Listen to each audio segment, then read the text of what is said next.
John Young with the Disc Jockey News and Disc Jockey News TV. Tonight I'm going to do the second set of 5 wedding tips. If you've seen the first one, I'll put a link in the description below. We had our first 5 wedding tips from weddings I looked at in 2013. Well, here we are in 2014, and I've got 5 more that I want to share with you this evening from different experiences that I've been going to weddings here in the last 6 months and looking at some different things, and just some things that just have kind of irked me, and I'm going to share them with you tonight. So if you're getting into this and just starting out, some things that just better off to avoid and to handle differently. So let's get started. Let's jump right into it. Since I'm a wedding DJ, we're going to start with a wedding one. The first one that DJs, the DJs I've been watching recently, some of them just don't know what the objective of the couple is. And what do I mean by objective of the couple? Well, not all couples want to have the greatest dance party in the world. Not all couples want to have people dancing. Sometimes they want to have more of a sing-along type atmosphere, more of a up at the bar, swinging their drinks back and forth. They want to have that be kind of their night because maybe the bride and groom don't dance, and they want their friends to enjoy the night together with them in a social setting at the bar or at round table, what have you. I've had that wedding. Maybe there's times where they want the dance floor to be completely packed, but they want it to be completely packed with a certain type of music being played. I've had that wedding. It was a country wedding I had where they wanted country music, and they wanted people to be dancing to country music, which means that there's certain country music that works depending upon what kind of dancers they are. If they are into partner country dancing, a lot of two-step is going to be happening, as an example. So knowing the objective of what the bride and groom, and that's something to talk about in those planning meetings, to be able to find out and say, what do you want? What do you want the guests to take from this event? What do you want them to remember? What do you want them to talk about? And you'll find out pretty quickly that not everyone's into dancing. Some are. Some want it to be a nightclub. I've had that wedding where they wanted to be like a nightclub, and we did the big light show and the hazers to get the beams of light and the extra subs for the heavy dance. Each couple is going to be different. Even if they're the same, I've had brides from the same family, 2 completely different weddings because their outcomes or their desires were completely different. So first one, take the time to find out what the couple's objective is for the dance and such, so you can kind of tailor what you do to fit that objective. Second one is with that, when you're the objective or they're asking you things, don't overpromise on things that you can't do or you've never done before. Such as if you've never emceed and have done a custom intro of a wedding party, you can let them know you haven't done that before, but you'd love to try it and what have you, and be straightforward with them. Don't tell them that you're the world's greatest MC if you aren't, or you haven't been doing MCing for a period of time. If you're new to it, be honest, be straightforward, and share that with them, because it's better for you to be ahead of the game and say, you know what, I've never done that before, but I know a lot of really quality people who have done that around the country that I network with, and I'm going to study and practice, and we're going to make something incredible. You come out with that, and they're going to respect you, and they'll work with you and help you and give you a little slack, because you'll be able to gain their trust.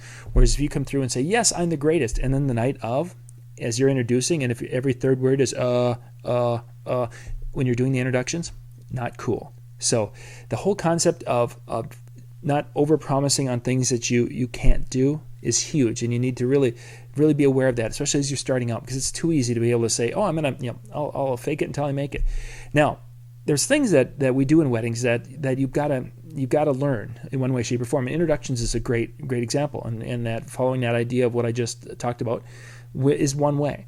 Another way, if it's something difficult, it might behoove you to find an experienced DJ who's done that and literally say, hey, can I hire you to come in here and do this segment for me?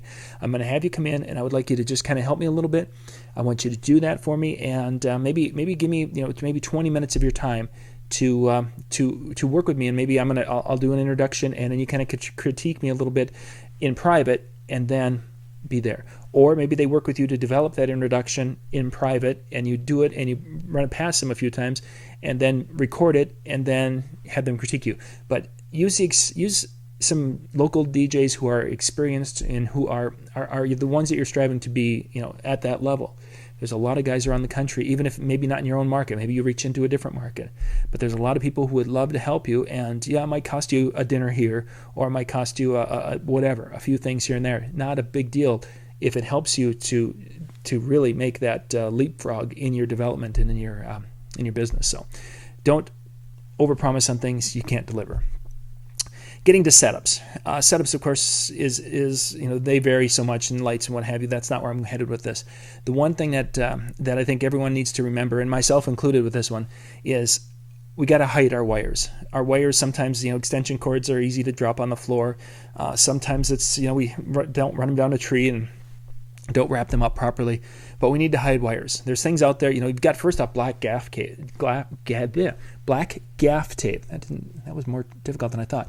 But you can literally run your wires behind your speaker poles if you have that, and a little bit of a loop of black gaff tape, and you'll never know the wires are there. So you can do that with your power, if you've got powered speakers, the power cable, and the signal, the XLR going up there carrying the signal. But hide the cables. It just cleans up the look of it, makes your system look more professional.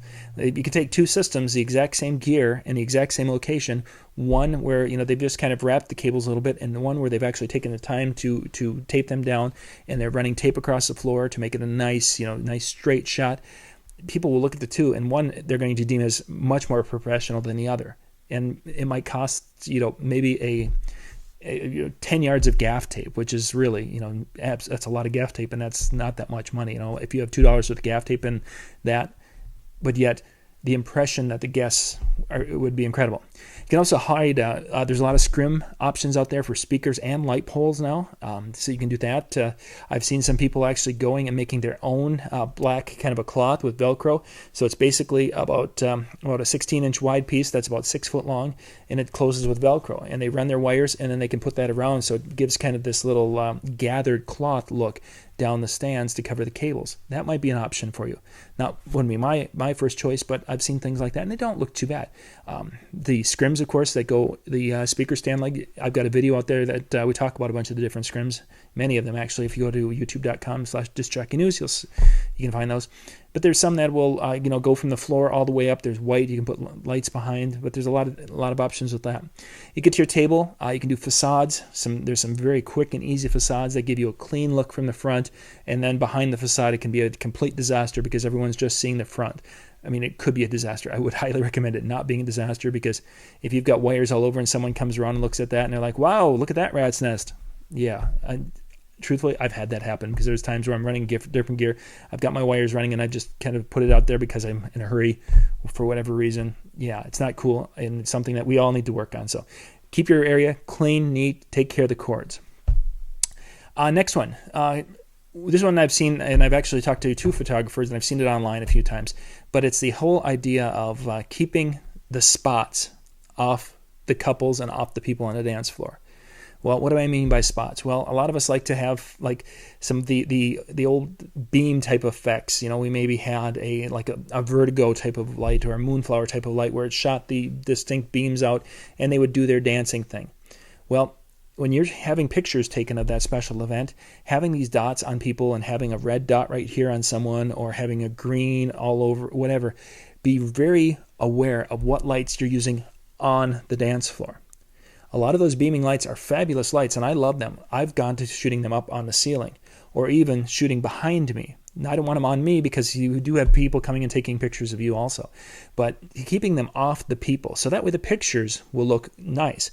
I do use some soft floods on the dance floor with my show.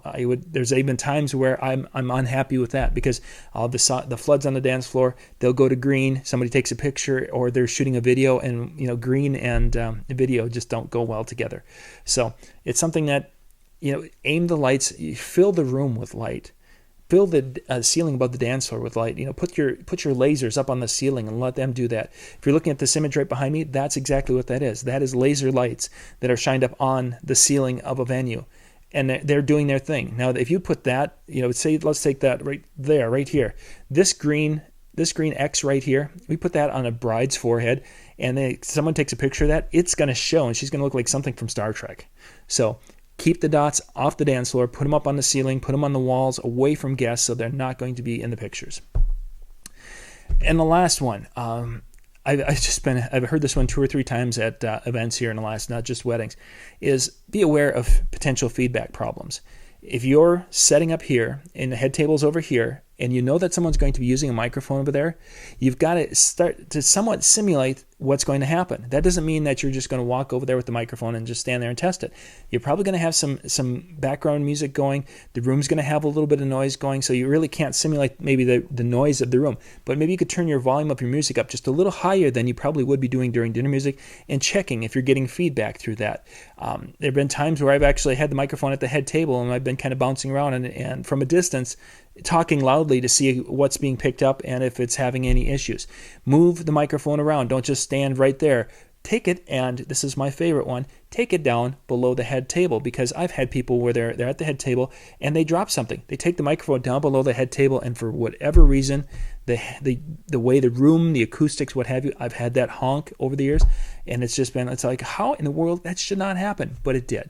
So move the microphone around, move it around completely in the space in which it's going to be used, which could be, on above the head table, the length of the head table, below the head table, in front of the head table, maybe in front of that, around the parents' tables, anywhere that the microphone's going to be. Have the music on the sound system, have it up just a little higher than you would like it to be, for dinner music.